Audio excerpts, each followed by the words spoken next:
my name is Chloe, and today I will be demonstrating the heart ponytail, great for Valentine's Day or special occasions. I'm going to start off this look by putting the elastic about 4 inches down the ponytail.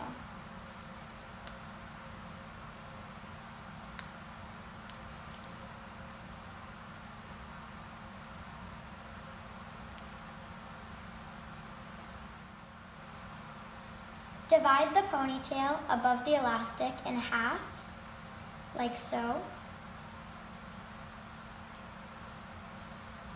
and use your middle finger and pointer finger to act as chopsticks while threading the ponytail through.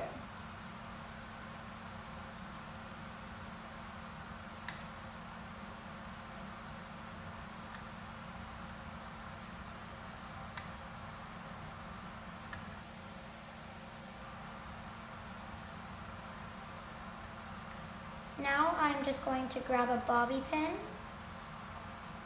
and pin it to the back of the ponytail, like so. Thank you for watching my demonstration on how to do the heart ponytail.